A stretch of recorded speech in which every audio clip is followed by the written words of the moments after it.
Hello, everyone, and welcome to the show. It's Local Chat, episode 202.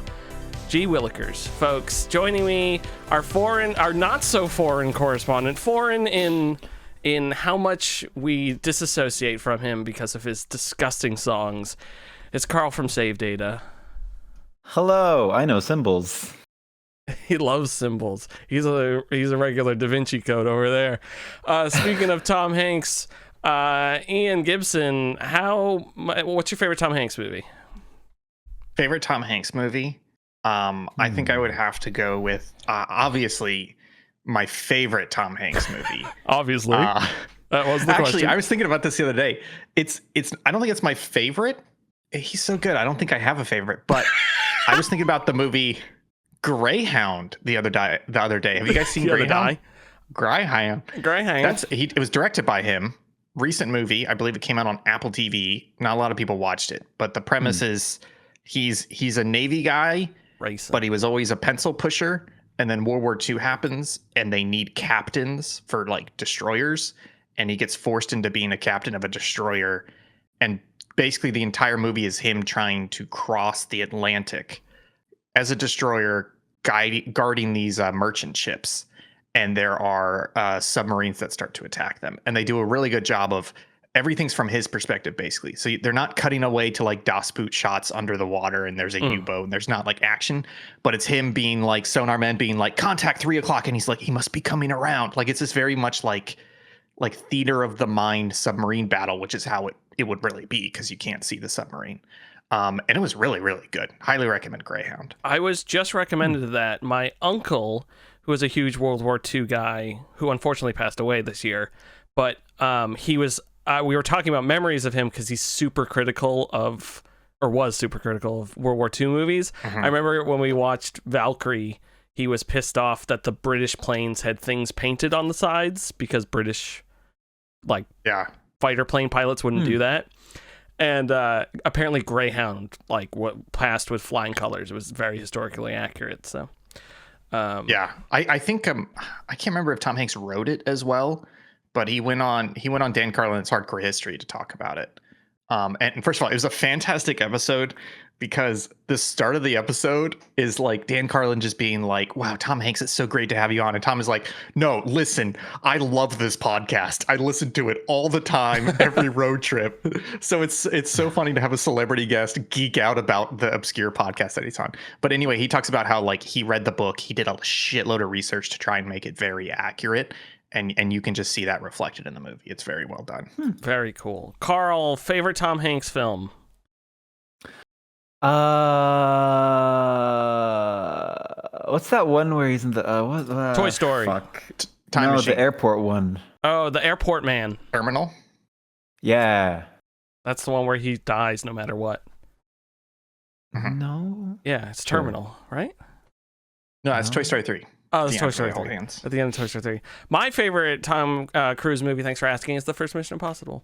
So, we love Tom Cruise. He does all his own stunts, I heard. And Castaway, he was actually on that island. It's crazy. Folks, we're here to talk about video games, but before that, we have a little section I like to call Chit Chat. I freaked out, and I wrote Christmas, and I said, well, we can't talk about Christmas. Christmas is over. It was yesterday. And then I came up with some sort of joke about how there's Christmas Eve, and then this should be Christmas Adam is the day after Christmas. Oh, I do have a question for you. Uh-oh. Do you guys know what Boxing Day is? I was gonna make a joke about that. I have no fucking clue. We should all guess, and then I'll look it up. So, Karl, what do you think Boxing Day is? Legitimate answer, probably something about putting away like the gift boxes. Joke answer, they fight God and or Santa. Okay, that's pretty good. Will, what do you think Boxing Day is? I think it is a holiday in which you give each other the coolest boxes, just like chests, cupboards, all that sort of stuff. I don't have a funny answer, so I'm going to go with the answer that I think is that I'm remembering from the last time I looked it up, but I could be remembering completely incorrect. I think it's like a postal holiday in the UK, and it's something about celebrating postal workers. Okay, so I'm going to look it up. Boxing Day is a holiday celebrated after Christmas Day, occurring on the second day of Christmastide, 26th of December. It was once a day to donate gifts to those in need. But it has evolved to become a part of Christmas festivities, with many people choosing to shop for deals on Boxing Day. So I guess it really is like a box of donated goods on the 26th. It doesn't sound quite like Black Friday, but it sounds like November 1st when all the October or all the Halloween candy's on sale. I feel like all the Christmas deals are on deal again, you know? Well, it's yes and no. I think the impetus is, in modern times, it's blown up because gift cards. If you got gifted a gift card the next day, go out and spend that shit. So all these stores are like, holy shit, people have free money in their pockets, quote unquote. So let's put some stuff on sale to incentivize to come in and spend their gift cards right away. Gotcha. Well, it is Christmas Adam, as I explained. That is the new name for it. How was everyone's Christmas gods? Christmas Adam and Eve, Jesus between them. How was everyone's Christmas Jesus yesterday? Was it good? Was it fun? Did you get all Wouldn't stop crying. You wouldn't Shitty stop? Little baby. Oh, the baby wouldn't stop Jesus. crying. Jesus Christ. Oh, Like, I heard crime. Why Jesus are we getting crime? the whole family together to have a big meal and all these presents and everything for a newborn? Like, they don't even care, right? Like, nobody celebrates your 0th birthday. Let's just wait until the first birthday to have all the festivities. The literal birthday. Yes. Yeah, literal birthday. He was born every Christmas. Jesus gets born. He comes to visit the family. He's like shitting himself and crying the whole time. And we're like, oh, it's your birthday. Let's give you gifts. It's like that pain in the one ass. Christmas song about Santa as a baby, and he can somehow give all the gifts to that lady. That lady's like singing to a baby Santa. It's a very weird song. Is this like a Boston thing? Do they say the R word a lot in it? Actually, never mind. I can't make that joke. No, I was making a Santa baby joke about how the song's about a baby Santa. Come on, shut the fuck off. Well, I'll start. I got a book about Napoleon's library that I'm very excited to read. Which sounds like a good time. I got Ian. You'll be happy to learn. I got a Mitsubishi Zero, World War II plane model kit. Like Tamiya Hasegawa. What's the Tamiya? Ooh. I got a Tamiya Jeep, World War II Jeep, and I got US Jeep? US Jeep. Okay. And then I got which I think I already own, and I don't think it was on my list. I think my brother just also bought it for me, but I need to go check, which is the Easy 8 tank, Tamiya tank. But I can't remember. I'm pretty sure you do, because I own it, and I remember mentioning it, and you were like, "Oh, I have that one too." Yeah, that's the one I'm putting together right now. I think I might have 2 of them, but those have variants in the box, right? So Actually, no, it doesn't. It doesn't have a lot of. It doesn't have a lot of water slides at all. Actually, I can at least. Well, I'll just use it all for kit bashing then. Yeah. But yeah, I'm excited about that. Sorry, I heard. I wasn't sure if Karen was calling for me or the baby downstairs was crying, and I'm pretty sure it's the baby downstairs crying, and not Jesus. Karen. It's Jesus. Yeah. 2 days old, still a little bitch. Can you believe you're gonna cry that much? Just go back in the womb. Yeah, it must be hard for Santa to come once a year. What? That's why it snows. That's why it snows. Yes, Will. That's how it happens. When you come, immediately a baby's born, and every time you come, a baby is born. Yeah. Yeah, I have 1,000 sons, of whom have 1,000 of their own sons. Those are rookie numbers. You gotta get those numbers up. Well, I'm. Never mind. Folks, Ian, Karl, Christmases, how were they? Wonderful, peaceful, loving. Karl, you go first. Karl. It was good. It was fine. There's a fly. It was oh my god. It was fine. I hated it. Attacking nature. It was good. Wow. Yeah, it was. I mean, it was Christmas. We did stuff and things and things. I don't know. It's just like generic food and then Christmas. give gifts. Gift gifts. Yeah. Yeah, mine was pretty. I actually got to drive home on Christmas Day, which was great. No traffic. Wonderful, wonderful thing. Oh, yeah, I guess that makes sense. Yeah, because everyone's fucking. Ian. Yeah. Mine was pretty good. My Christmas just ended up being a bunch of mostly small stuff, which I'm fine with. I think I've gotten used to, like, you get one or two big things and then a couple small things. But I think uncoordinated, everybody looked at my Amazon gift list and was just like, I'm gonna buy all the small stuff. So I just got a whole bunch of small stuff, which was great.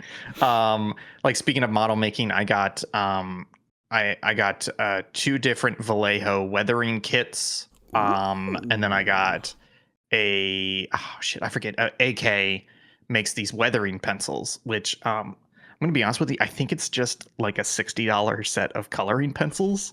But again, I didn't buy it. That's why it was on my gift list. But basically what it is it's 40 colored pencils, but they have names like light rust oil stains.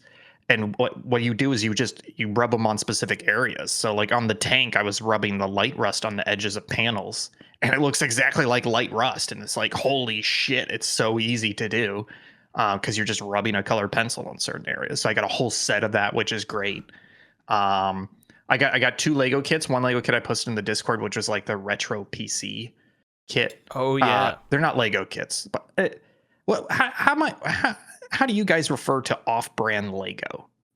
I usually, yeah, or like if I'm talking to someone who like knows Lego, I'd be like off-brand Lego kit. Honestly, I think is what I would say. Because I don't want to. The off-brand Lego stuff is very good nowadays, so I don't want to denigrate it. But I think you're right. I think off-brand Lego is kind of the best way to put it. So, anyways, I got 2 of those kits. One was like a retro PC kit, and the other one is the Coliseum, which I'm excited to put together. Yeah, and I got some coffee tools, because I'm a little espresso guy, so I got some extra little. The thing about third wave coffee and homemade espresso makers is that people go real fucking sicko mode about little tools, where they're like, okay, this little tool has a 25 and a 30 pound adjustable spring in it. And I'm like, oh, yeah. So I got some of that stuff. So yeah, it was just a lot of small stuff and some time with family. I do have a question for you guys. We've kind of started this tradition the last couple of years where either on Christmas Eve or Christmas, this year we did it on Christmas, we also play some of those like Christmas games, where it's things like, it's the stuff you see on like Facebook or TikTok, where it's like, oh, it's a paper plate with numbers on it, and you spin it, and then the number that it lands on is the number present that you get to open up, and it's like random stuff like candy or like little toys or things. And we've started playing like those games, and it's kind of a fun little tradition, because you're just like, okay, let's play these weird little games for a bit and win, lotto scratch offs, etc. Little things like that. Your families do anything like that? We played like 2 games this year. We did like the candle. It was also like a trendy, like the thing where like they put like it's a line of candles, and you see how many you can blow out. And then we did the one where like we were blindfolded, and there was just like a bunch of cotton balls, and you tried to scoop them in the thing. We did that. Gotcha. The candles one I'm not good at, because every time I try and I'm really good at sucking, I'm not as good at blowing. So. Yeah, of course you are. I blew some wax on the table, unfortunately, and made a mess. And your grandma yelled at you. She's dead. How did she yell at you? That's crazy. Yeah, it was weird. Yeah. Will, you guys play any Christmas games? No, it was just like, I think if my nephews and my brothers were there, we might have. But it was just my parents and my aunt, and we actually broke out a puzzle and worked on a puzzle, which was fun. Christmas Day, too. Like Karen had to work today, so we left in the afternoon yesterday. Christmas being on a Wednesday was super weird this year, because we went up on Saturday, and then it just felt like waiting forever for Christmas, and then Christmas morning open presents, and then I'm like, let's get out of here before the sun sets in 15 minutes. But our holiday traditions are usually just watch a couple Christmas movies. We usually watch We're No Angels, which is a 1950s Christmas movie with Humphrey Bogart. It is a fantastic Christmas movie. It's old. it's these 3 prisoners on Devil's Island escape from Devil's Island, and then they ended up like working and helping out this family and like solve their problems over Christmas. And it's pretty good. Sorry, I went to Real Good and I typed in "We're No Angels" and I see "We're No Angels" 1955, "We're No Angels" 1989, "We're No Angels" 1993, and "We're No Angels 2" 1993. Will, when are we watching all of these? I have never heard of the other ones, and I don't know if they're related. But I did also pick up the VHS copy of We're No Angels from my grandmother's. But nice. It's the most recent format it is on is DVD. It's a good Christmas movie. So okay, wait a minute. What? I'm sorry, but the 1989 one looks like it may be very good. Yeah. It is. Let me tell you who it is. It's 2 fugitives pass themselves off as priests in the hope of evading capture and passing the police blockade at the border with Canada, starring Robert De Niro and Sean Penn. Yes. That is not the We're No Angels I'm talking about. All right, now I gotta see what We're No Angels 2 or no 1993. Which is a Japanese straight-to-video effort. A lumbering, tough guy with a heart of gold is fresh out of prison, but it's not long before he lands himself in trouble again. Okay, but now I got to see what We're No Angels 2 is. Also released in 1993. Joe and his delivery company friends are back. This time they become embroiled in the evil plot of a corrupt politician. Straight-to-video, same year as the other We're No Angels. So there are 4. Was that 4? Yeah, there's 4 distinct We're No Angels movies that we need to watch. What's 2 a sequel to? 2 is the last 2, the Japanese direct-to-video 93, and then a sequel Japanese direct-to-video 93. Oh, damn. Yeah, we'll have to watch those. But yes, anyways, I ended up watching. Karen and I watched last night. I put Elf on because I like Elf. Though I was looking up Elf trivia and I never knew James Caan thought Will Ferrell wasn't funny, and he kept taking him aside on set to be like, dude, what are you doing? That's so funny. And apparently after the movie came out, he like understood like the comedy beats in the movie, but like on set apparently he just on set it wasn't. Will Ferrell joked that he was genuinely annoyed with him. Yeah. And then the other thing I read is the scene where James Caan has to like yell at Will Ferrell, like, get out of my life, all that sort of stuff. Apparently Jon Favreau whispered in his ear before the take, don't forget you're fucking Sonny Corleone. And he did it in one take. So I was thinking that whole time, the entire movie is just Sonny somehow survived in The Godfather. And this is him living the rest of his life in like witness protection. So we watched that. And then we watched Klaus, which I had not seen before, which is only on Netflix. So I somehow got access to Netflix, which was great, which is a weird thing because that movie is only streaming. So the highest quality you can get is only like 1080 at like 8-bit or whatever. No, because I believe or 4K. All Netflix it's originals still 4K, are but 4K now. Right, but it's not. Sorry, it's not streaming to you at like a Blu-ray disc rip. You know, not that I had. It's like 4K 10-bit. Exactly. Yeah. So I just thought that was interesting. But Klaus is really good. Its art style is very evocative of Atlantis and like Treasure Planet, with a bit of like 3D newer technology built into that. And then I just thought the story was nice. It followed a lot of those patterns where like the main character kind of sucks and then he's redeeming himself and then he's redeemed and likes what he's doing, but then all his friends find out the bad thing he was supposed to be doing it for. And then a German submarine shows up. And a German submarine shows up and they finally rescue all the people out of the POW. So I just thought it's very interesting. And it was a fun movie and there's a cool twist on the Santa Claus origin story. So I highly recommend watching it because I came up with this question and maybe you'll be able to answer this. I know there's people who don't like Elf, obviously, but I was trying to think, is Elf the last Christmas classic that has come out in a long time? The only other one I found was also Polar Express, which I think is more of a meme classic in a sense. And then the other answer was Bad Klaus Santa is what people were saying. Yeah. Yeah, Bad Santa's older. but I would consider it a modern. Polar Express would be the latest, which is 2004. Elf is 2003, and then Klaus. I mean, after seeing it, I could see, like, if I had kids and we were watching that every year, that would become a movie we would probably watch every year. But when was Love Actually? 2003 was Love Actually. Yeah. Oh yeah, Love Actually is good. But you're forgetting, we did have a very good Christmas movie this year. People can't stop talking about it. Of course, I'm talking about Red One. Oh, I thought you were going to say Hundreds of Beavers. I was like, I'm pretty sure there is no Christmas in that. Yo, oh my God, I should watch that movie. Hundreds of Beavers. So incredible. I've been Googling Beavers. Carl, if you have not seen Hundreds of Beavers, it is no joke, no exaggeration. It's one of the funniest movies ever made. It's one of the best movies ever made. Yeah, it is incredible. What it is Hundreds of Beavers. Don't look too much into it. Don't watch the trailer. It's free on YouTube. Just watch it. Just watch it. It's free on YouTube. Is it really? Okay. Yeah, it's free on YouTube and with ads. Wow. Sorry, with ads.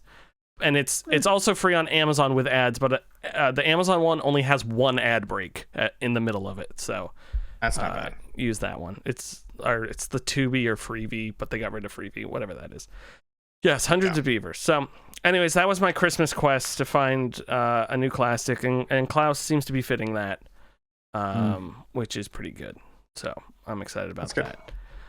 Let's move on. Let's get out of the chit-chat zone and into the fire. Video games are coming out. They're here. They're ready to be played, touched. Karl, you have played 2 video games here. One of them, sorta. Would you like to talk about them? Yes. So I was browsing. Actually, I just randomly was like browsing through my files and like cleaning up my hard drives, and I found a game that I never remember downloading called Among the Sleep. It's apparently a fair few YouTubers played it before, and it's like relatively known. Figured I'd hop in. It's like a first person. You play as a baby, and your companion is a teddy bear that is mildly terrifying, not intentionally, just mildly terrifying. And it's a horror-ish game, but like not really. I played it for about 50 minutes before saying I'm out. The pacing was just, I pulled an Ian playing the finals, essentially. It was just like, I don't, this is nothing. If it's not working, it's probably not going to get better. Yeah, exactly. It's just like, I wasn't willing to, because it's walking simulators have like something interesting that make you want to go forward. Like, for example, Firewatch. Amazing one. Like, you have something, it's not exactly a walking simulator, but you get my point. Like, something pulling you forward. The story is very interesting. Everything around you is phenomenal. And Among the Sleep is just like, you're playing as a kid and there's nothing super scary. And like, you realize at some point you have to collect 4 items to like progress forward. And each item takes a good amount of time to get. And it's just like, I got 2 and I was like, I'm done. This is nothing. It seems like an bland. Edith Finch type. Yes. Exactly. Probably doesn't have the writing chops for that.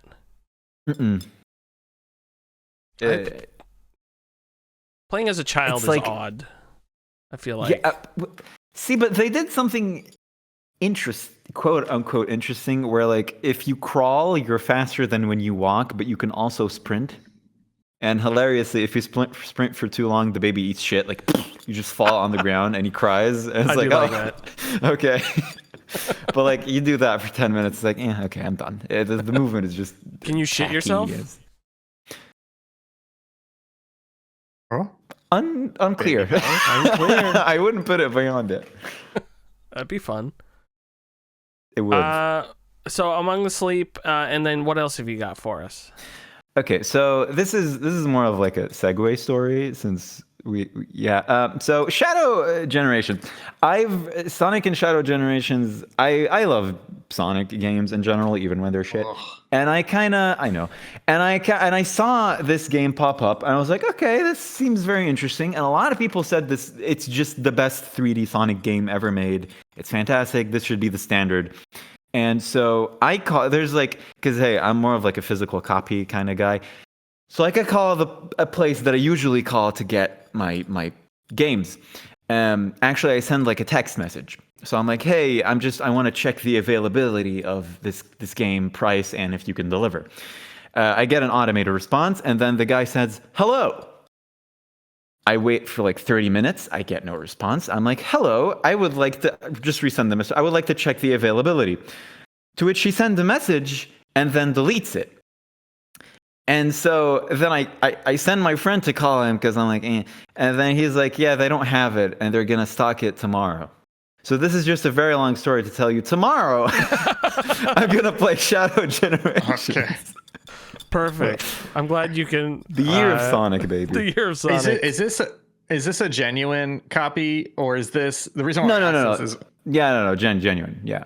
Because one of the things I miss about living in Beirut, this wouldn't really work nowadays. Well, I guess it would still kind of work, but when I was there, late 2000s, DVDs were still hot, and there would be all these little tiny hole in the wall places, and they would have a whole bunch of pirated DVDs on the shelves. But you would also be like, hey, can you get me this movie? And they'd be like, yeah, sure, come back tomorrow. And you would look behind the counter and they would have a PC.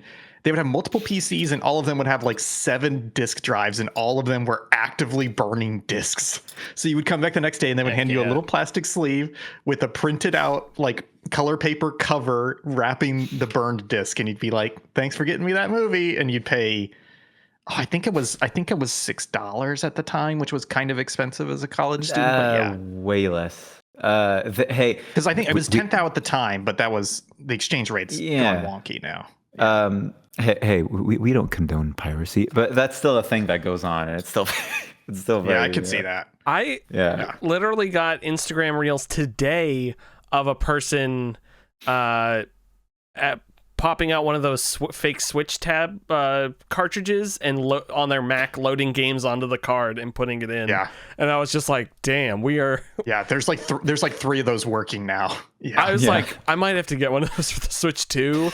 And not for like, I don't think I would, I wouldn't actively pirate.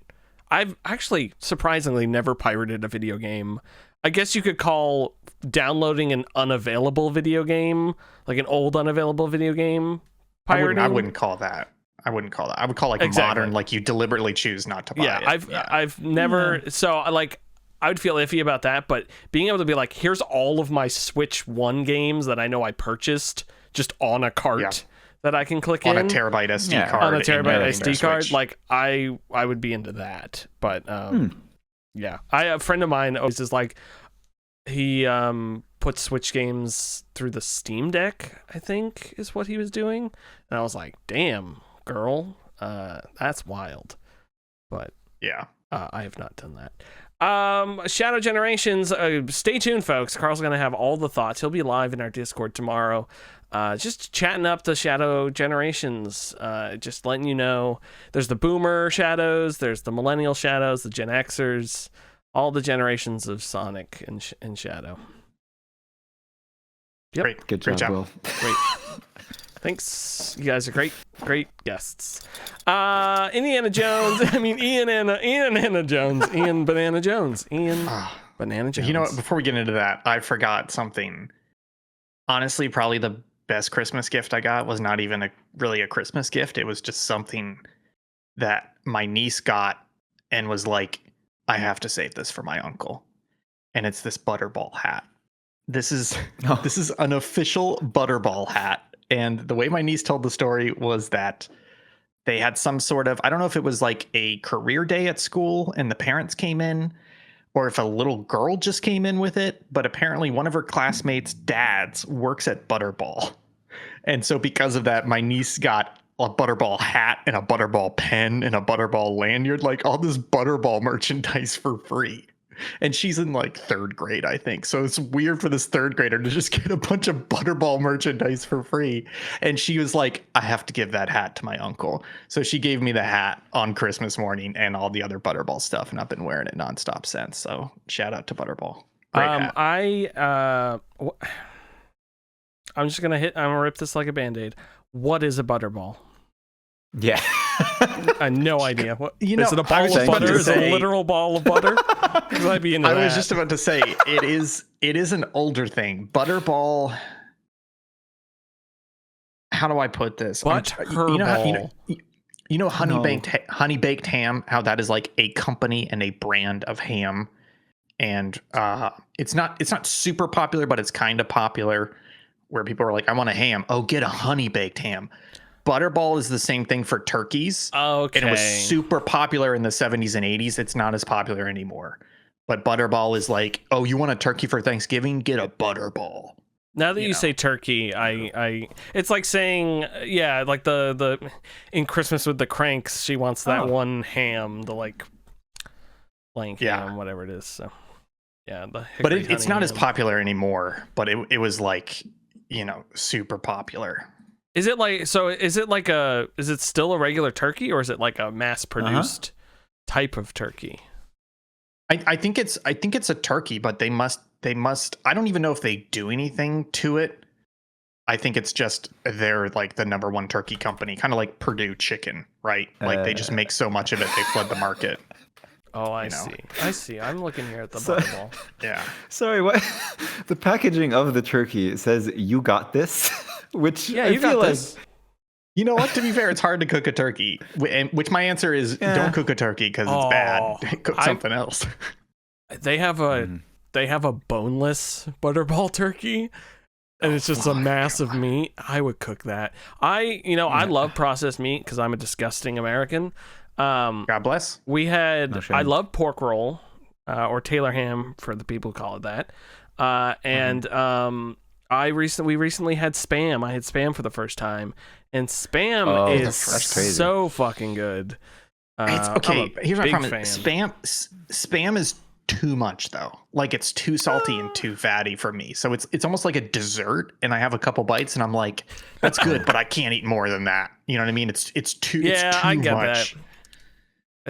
I'm sort of the same way with pork roll. Is like I could literally buy a pork roll log and just eat the whole thing, but you need to kind of have it in its portions. But you know what? I'm not going to promise anything.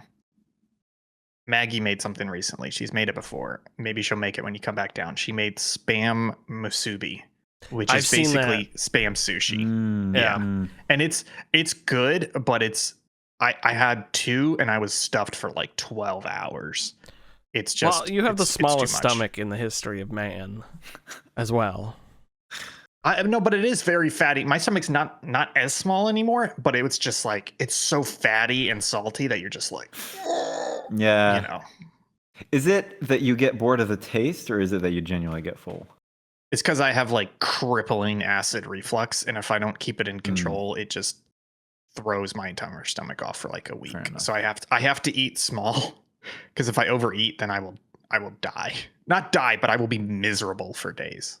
Meanwhile, I eat 15 pounds of rice whenever I make rice. I'm like, oh, my stomach hurts. I could eat more. Nightmare. Speaking of processed meat, how is Indiana Jones, Ian? Well, after the pep talk from Jake and Will last week, where they were like, oh, you're only 20% of the way through, but you should finish the game. So last week I was halfway through Giza. I have since finished Giza. I've gone through the 2 smaller AAA sections after that, and I'm at the start of the 3rd area, and I have not played the game in like 5 days. I'm struggling a bit to come back to it because it feels like pretty much everybody kind of shit talks the 3rd area, so I'm like, why go through with that? I do feel the hook of the story, though. I do want to see that resolved, but then also those 2 AAA segments they do they're bad.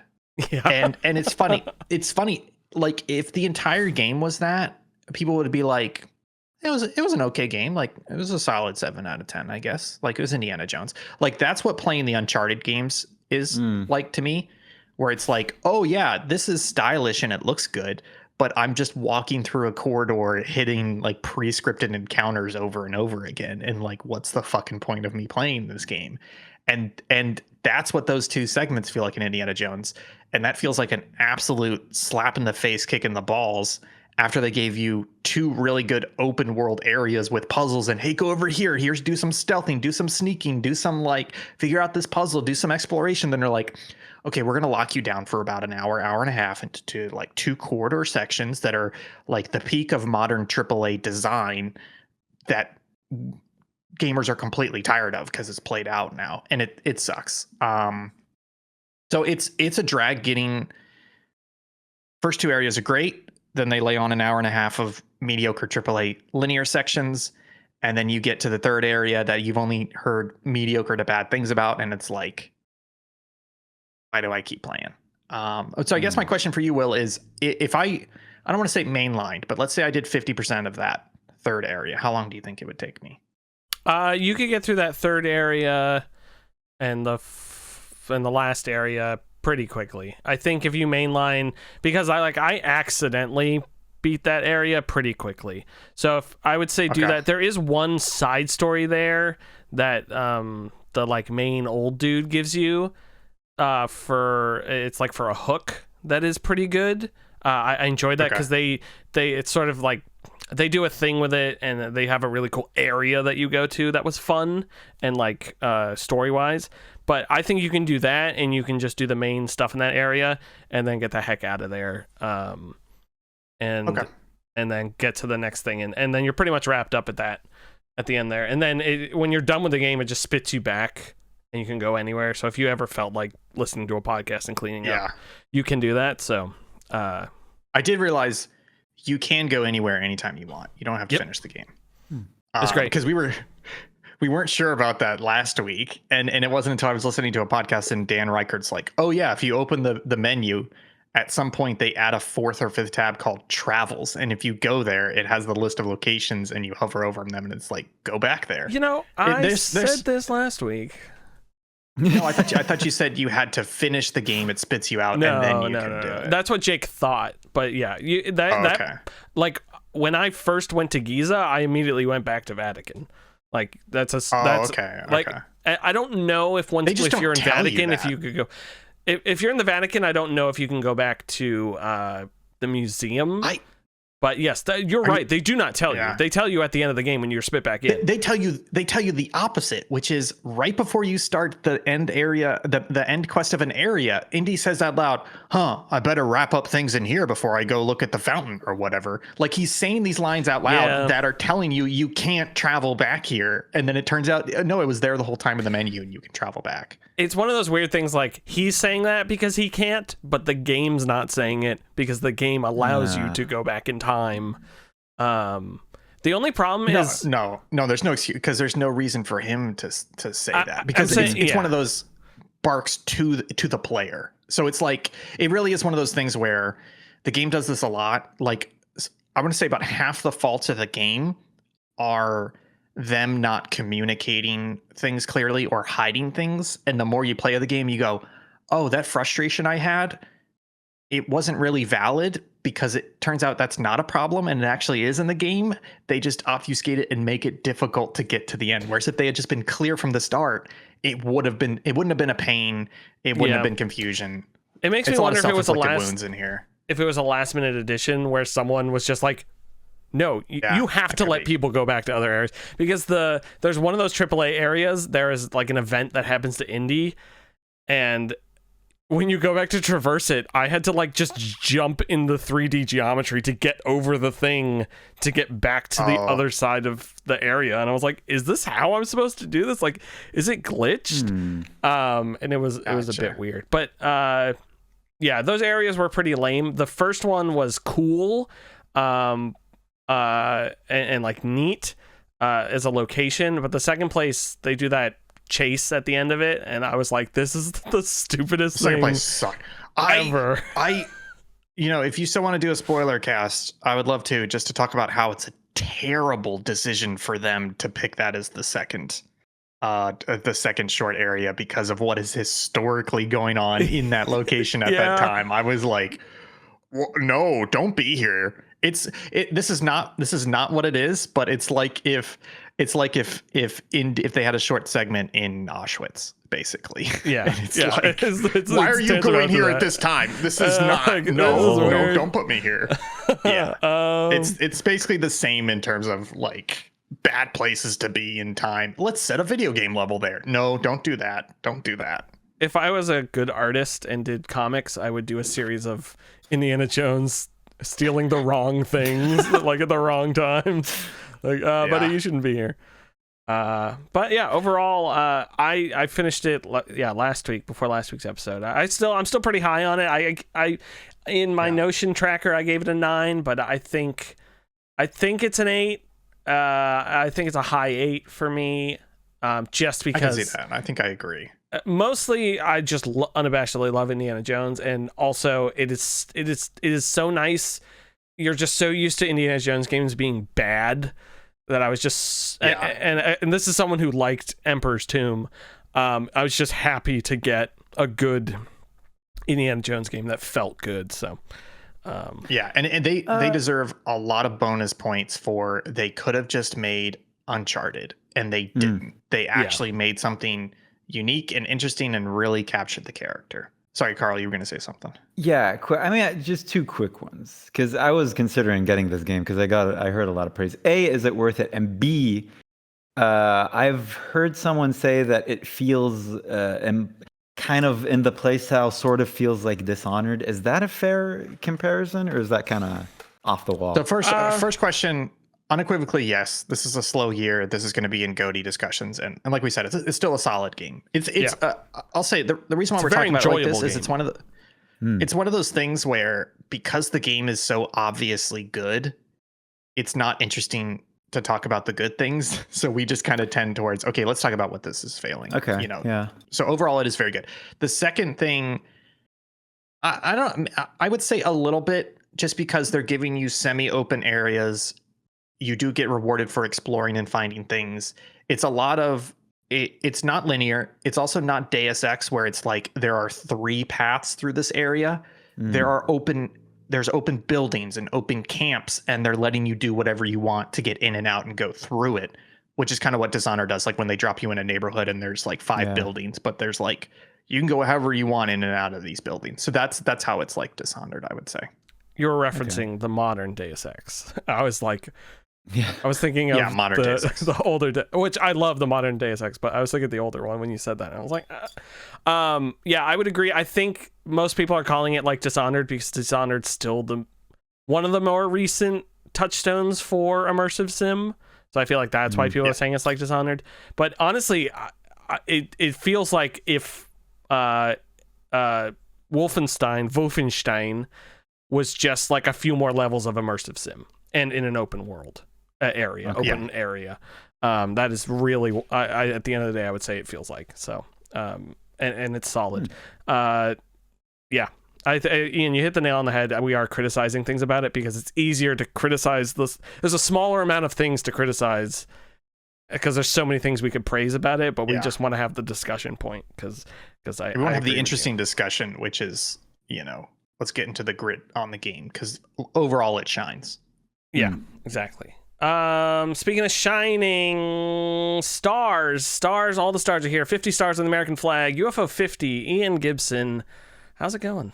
Wow, that's right. I picked up UFO 50 again. I really enjoyed it when it a couple months after it came out, and I was playing it, and then I realized heading into GOTY season that I had dropped it at some point, and so I picked it back up for a stream the other day. I'm halfway through the 50 games, and it's wild the variety of games there are in UFO 50. Karl, are you familiar with UFO 50? Yes. Have you played it? No, I just know the base concept of what it is. Gotcha. Yeah, I highly recommend it because it's one of those things where I was thinking about this before the stream. I was like, hey, can I play all these games on stream? And I was like, there's no way. Because even if I spend 10 minutes on each of the games, that's 500 minutes of gameplay, right? And 10 minutes for me is like half jokingly, like that's enough for me to boot up the game. That's enough for me to play the game for like 10 minutes and be like, okay, yeah, am I going to keep playing this or am I good on this? And this is perfect for me, right? Because there's a lot of games where I play them and I'm like, it's cool what you're doing here. Don't like it. There was one game I played on stream where I was like, this is a cool concept. I don't like the controls. It feels like trash, so I'm not going to play it.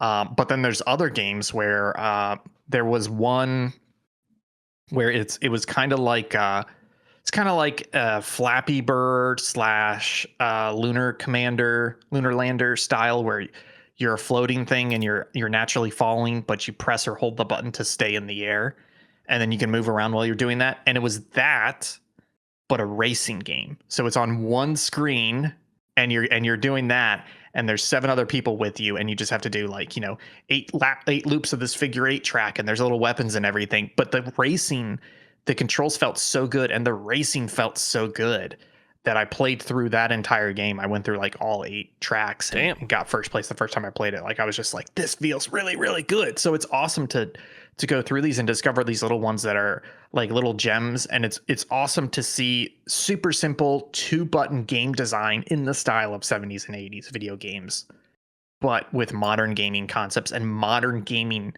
like knowledge. Like even just that racing game, like it felt so good because I know under the hood they're using like control techniques to know like, okay, this is how floaty it should feel, this is how responsive the controls should feel.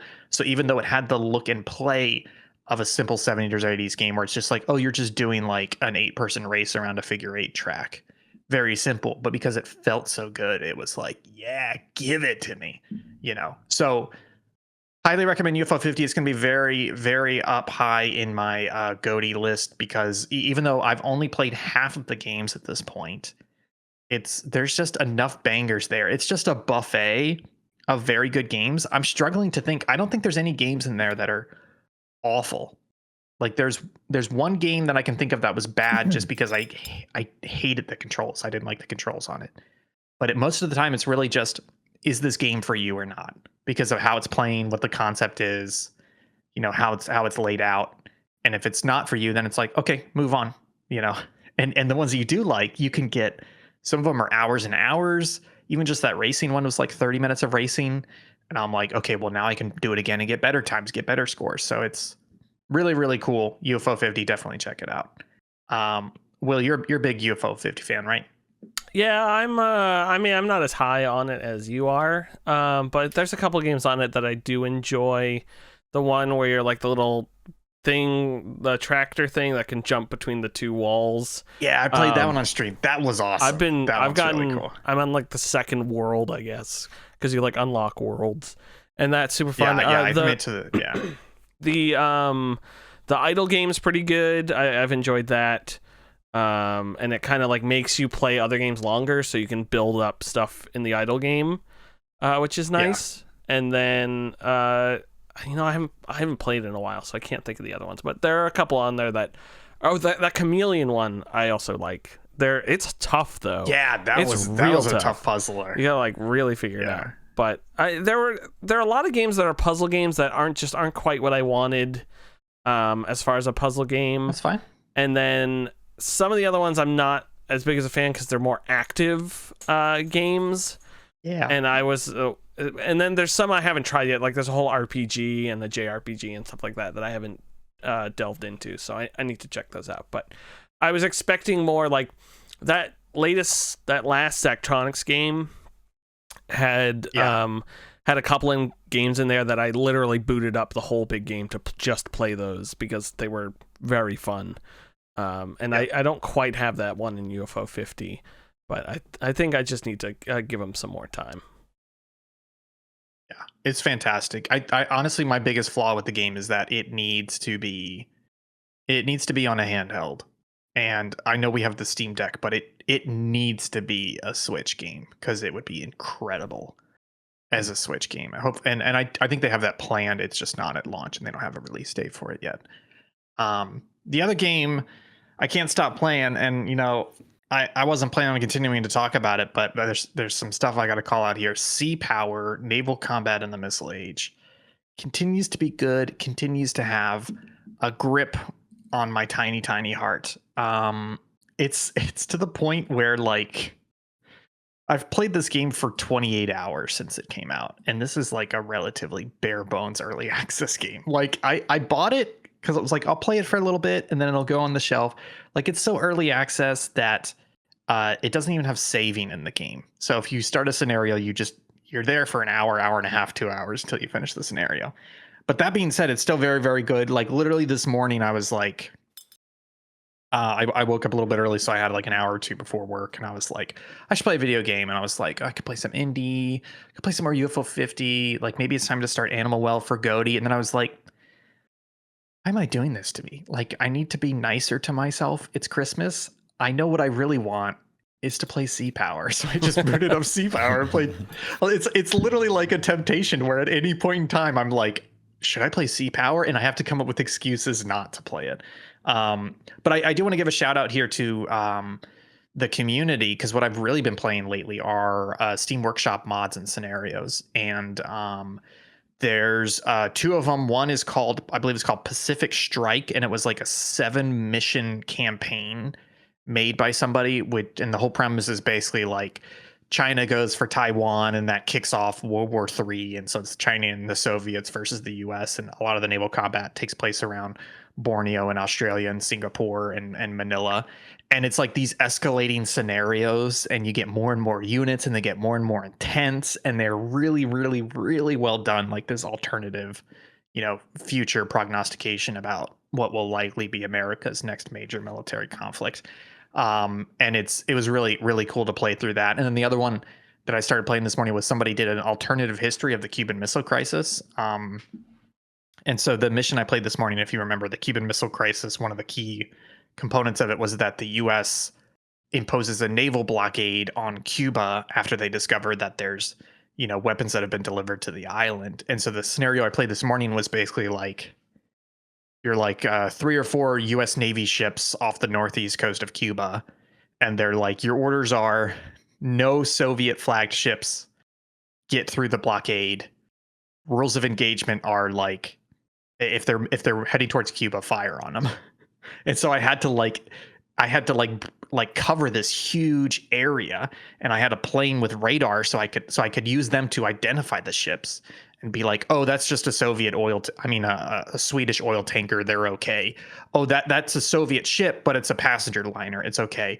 Oh shit, that's a Soviet cargo ship and a destroyer. So then I have to like rush my ships into position to get within range to take them out before they cross the blockade line. Damn. And it was 60 technology, so I had like shitty missiles and guns. So it was like, having to position that and get coverage. And then all of a sudden a fucking enemy submarine showed up nearby, and I was like, fuck. And I had to the ships had to go away from the submarine and outrun the torpedoes. But then the plane I was using also had torpedoes on it. So I had my plane come in and torpedo the submarine, which was great.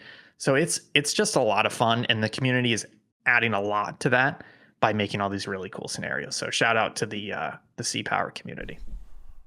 Heck yeah, we love Sea Power. I still need to buy it. I'll buy it someday. I promise. Sweet promise. I have played 0 video games in the last week, unless you count Balatro, in which case I played 1 game in the past week.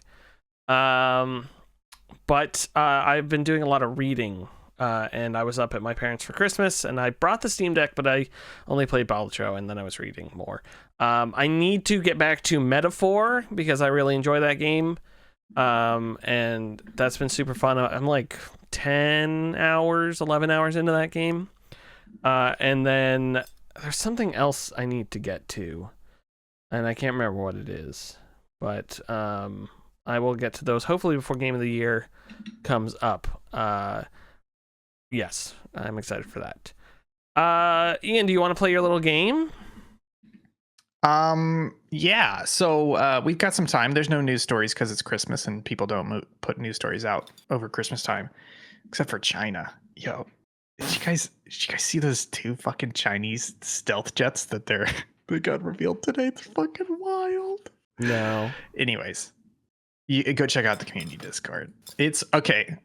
If you give me 30 seconds. I won't, because if you remember like the SR-71 and the F-117 and all of our stealth fighters, they were used for years. They were used for like a decade before they were officially revealed, and the public was like, holy shit, we have these stealth fighters. They've been around for like, what do you mean we've been using them for 10 years and you never revealed it and nobody got any pictures of them, right?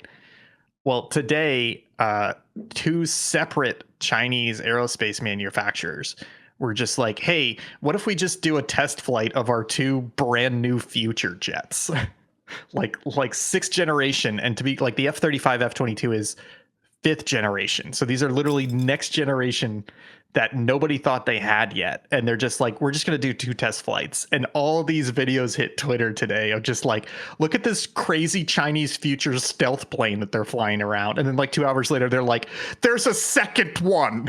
There's a completely second one made by the other manufacturer. So like today was like Christmas morning for like plane spotters. They're like, what do you fucking mean? They're years ahead of schedule. They have, it's literally like a UFO showing up where you're just like, what the fuck is that? Like their jet fighter has 3 engines and no tails. It's crazy. It's wild. That's Anyways, Merry Christmas. So again, that was the only news, literally the only news for Christmas. I know you guys didn't want to talk about it, so I didn't bring it up.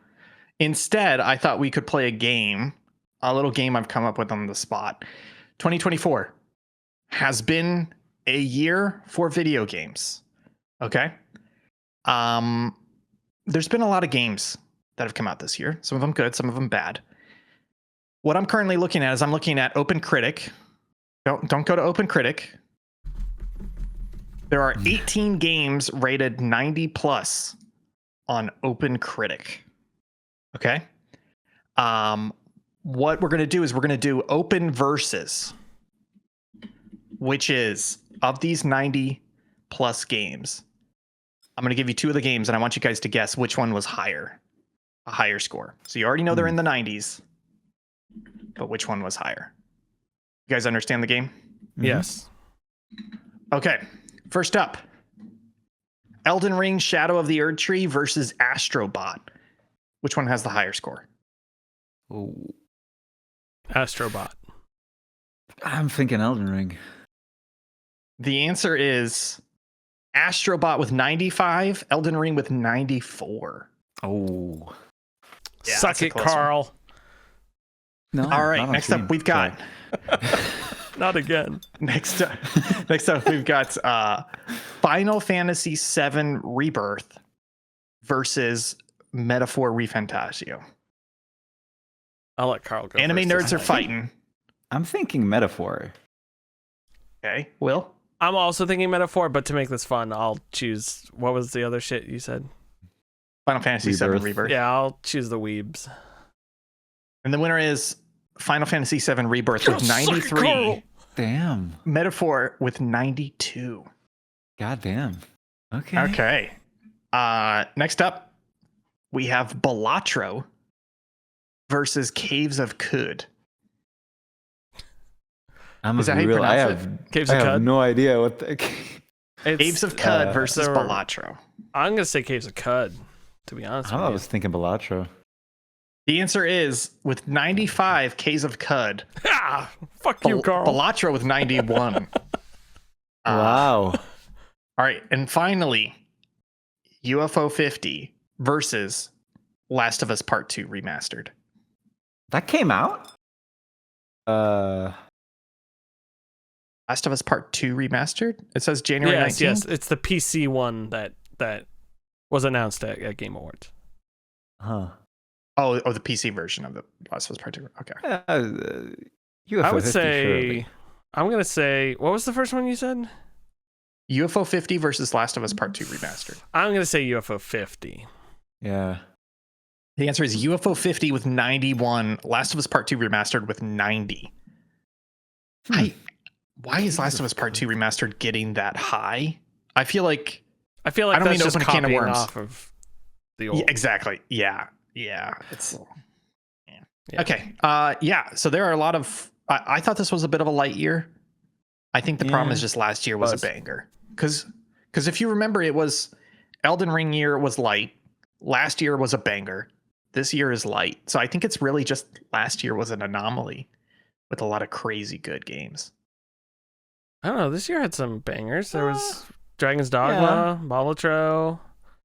Silent Dragon's Hill Dogma is 2. not. I'll read through the 90s real quick, top to bottom. Caves of Cud, Astrobot, Elden Ring Shadow of the Erd Tree, Vampire Survivors, Ode to Castlevania, Final Fantasy VII Rebirth, Metaphor ReFantagio, Tsukihime, A Piece of Blue Glass Moon, Balatro, Destiny 2, The Final Shape, Satisfactory, Fate / Stay Night Remastered, UFO 50, The Crimson Diamond, Tekken 8, Hades 2, Castlevania Dominus Collection, Like a Dragon, Infinite Wealth, Last of Us Part 2 Remastered. Tekken 8 ranking in the 90s is insane to me. Yeah, but the fighting game community are a bunch of fucking weirdos, so. Yeah, Shout out Chris. He's a disgusting human being. But yeah, that's the game. It's funny, Ian, you reminded me that last week before I went away, I did play more Caves of Cud, and I survived the first main quest this time. And I worked my way. I worked my way through a cave and murdered a bunch of wolf people, I think they were, and then killed this gross salt walker that actually I led towards a feral dog, and the feral dog got the last hit on it. But we may need to do a stream of that because I bailed out of it to stream it.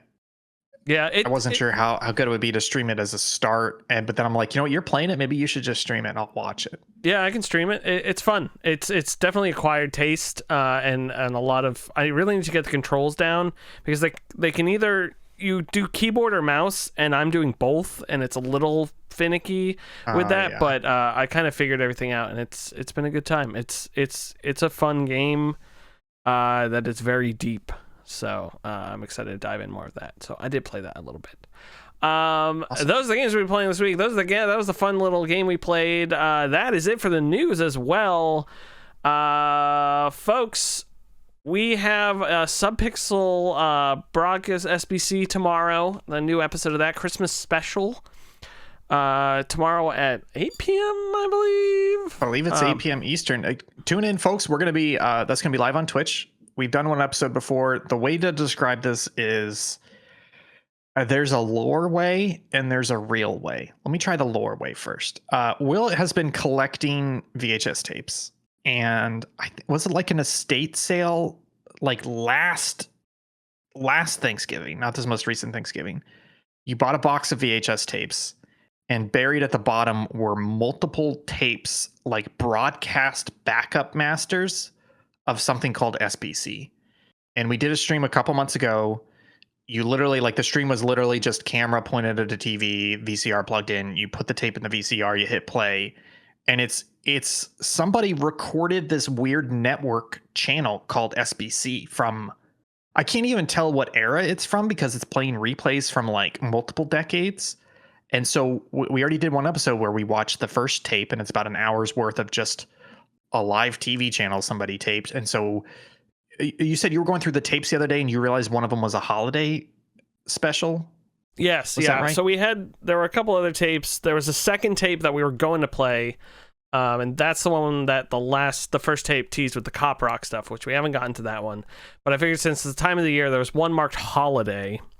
Yes. I assume not to be offensive. So I captured that one through my rig.